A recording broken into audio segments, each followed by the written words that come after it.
In 1987, with his invitation to Curiosity, Gianfranco Giacchini opened a new wave of family therapy.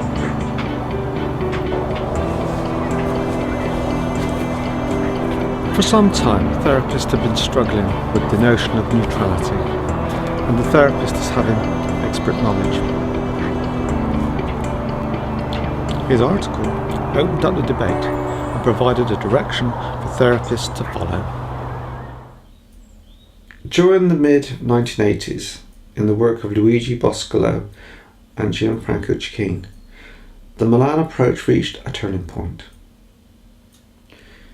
In order to incorporate second-order cybernetic thinking within the model, they had to recast the three principles of hypothesizing, circularity, and neutrality. So, for example, a hypothesis was reformulated as a framework for thinking which allowed the therapist to remain curious and engage with the family whilst also holding the observer's systemic position. Circularity was seen less as a method of exploring hypotheses and increasingly as a process of the co-construction of realities between therapist and clients. Neutrality was incorporated in Giacchini's new concept of curiosity. The big issues in the early 80s was Milan neutrality towards person, neutrality toward ideas, and he said, okay, but you cannot be, since the realization was, since you are part of the therapeutic system and not outside the therapeutic system, you cannot be neutral, because otherwise you should be neutral toward yourself, and that's too much for everybody, even for Gianfranco. That's very strange. And so you can be curious. That means that you cannot be nailed down to one idea, to one position, to one way of doing therapy. If you are curious, you start to look at the different hypotheses, for the different idea, and for something new. So you become fascinated about what is right in the system. And the consequence is that instead of you trying to teach people how to behave, you begin to be curious about how they function in such a strange manner. And then you begin to admire them at the end. How come you're still alive? In your place, you'll be dead. No? And then, so naturally you come out with a positive connotation of the system the way it is. So you ask different questions. This has consequences because we know if you have this attitude, then family usually responds very well to this attitude. They don't respond very well to the critical attitude. When you teach people, when you try to be moralist, when you want to explain how life should be, then people feel insulted regularly. Curiosity suggested that the therapist was not neutral in the traditional sense of the word, but filled with their own ideas or curiosities about the way in which the family understood the world. It was this curiosity which kept the therapist connected to the family and drove the therapy forward. The relationship between our biases and our struggle to be neutral therapists is probably the most important lesson. We can never be neutral, but it's something to aspire to, and you aspire to it by taking account of biases and prejudices as much as you can, and that keeps you in a more neutral, more curious position with your clients. And I remember him saying one time that we should give up the idea that we can understand people. That was a myth, and that instead we should concentrate on being curious about people. And I think there's amazing good sense in that, and it's very helpful. Sort of come up with attempted solutions to perceive problems in living at different points, and then we hit on an idea that seems to be the perfect idea, the one that works, the one that we and yet it never stops. So this appreciation for the temporary nature of our knowledge really comes through, and I think that really underpins the idea of his invitation to us to be curious about our own positions and our own thinking. Always trying to think, why did the family do that? Not from a critical point of view, why did they do that? But how interesting, this idea of curiosity, even though it wasn't verbalized, there wasn't quite a word for it as he used it later, of thinking, well, why did they? Not just how interesting, but there must be something that was important to them of why they did what they did, how they got to this stage. The next step along the road was Chikeen's ideas on irreverence and cybernetics of prejudice, co-authored with Jerry Lane and Wendell Ray. Our curiosities to a system of beliefs were elevated to this provocative term of prejudice.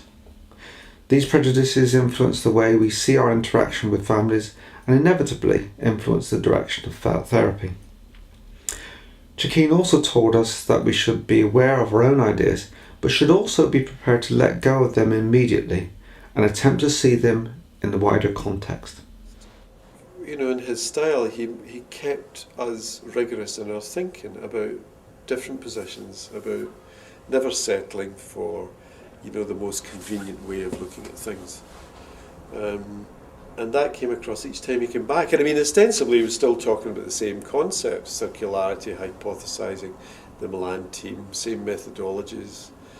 But somehow it was never stale. It just kept on being interesting. What is an ideal therapist? What's an ideal therapist?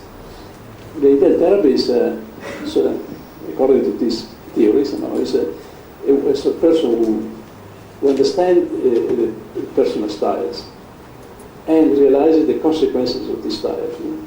Is able to pick up the effect that this style has on people, and to recognize that as a different style, a different effect of different people. With some people we have an effect, with some other people we have another effect. It's never the same. If you are not aware of it, sometimes you go in, you behave like a machine, you do the same thing, and you don't realize what happened to the other people. So you don't see the consequences. And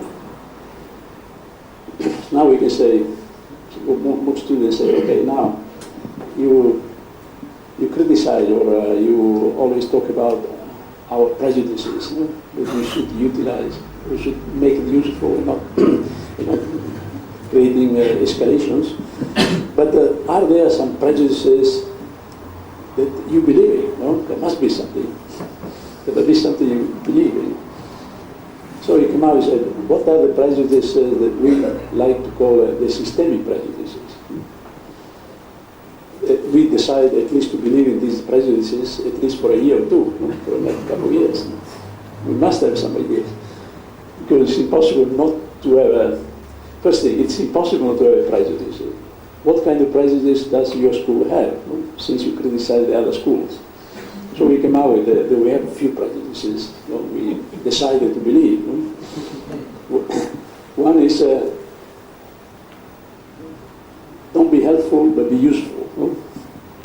So the idea, what is our job? We are paid to be useful to people.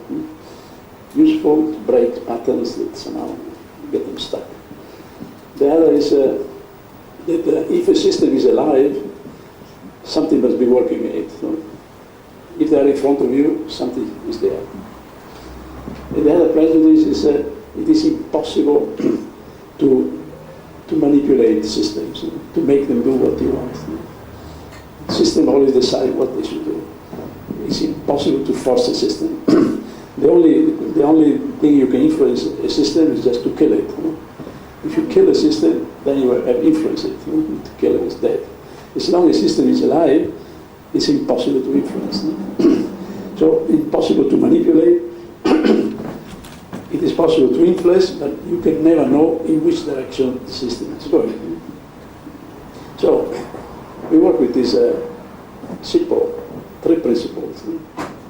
So there is and they said, but are they the truth? No, they are principles that we decided to choose at this moment. Also because, like Lynn Hoffman said, we all have our glasses, no? We look at reality through these glasses. The glasses are created by their history, by the school you belong to, by the context, the cultural context, altogether we create a way of looking at the reality, and we need a cooperation. And these classes are continuously corrected, changed by talking and conversing and talking to others. As soon as you believe that now I found the right way to look at things, then you become isolated from the system.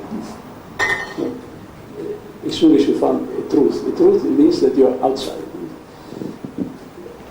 You're outside the system of conversation that's going on the time. That happens to some patients who come to you. Sometimes they get a strong idea about what life is to be. And they stop talking to each other about what it is. Perhaps in the family they help each other to keep this strong opinion. And then they isolate them from society and they become insane sometimes. Just to think a little bit about curiosity and irreverence. And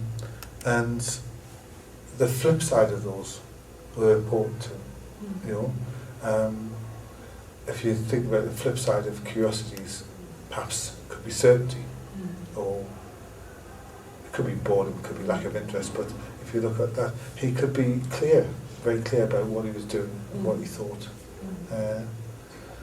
And the idea of irreverence, I remember him saying, you have to be reverent first, you can't just be. And so I think that some of the things that he was reverent to, not just professionally, but personally, was about his commitment to the people that he was involved with, in terms of the circle of people. And I wonder whether actually there was a process through the 80s that they were able, more and more able to describe what they were doing so that other people could do it.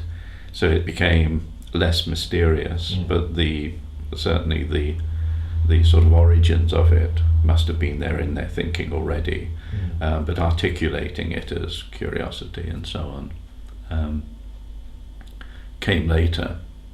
Curiosity is the pinnacle of a three-cornered figure, which includes prejudice and irreverence. Curiosity is not a strategy or a technique, but more of an attitude, which leads us to become more aware of our and others' prejudices or biases, and helps us to remain irreverent to any truths, normalizations, or knowledge. It could be said that these concepts heralded the postmodern, not-known position. So after watching this video, why not raise a glass of Italian red to the great man?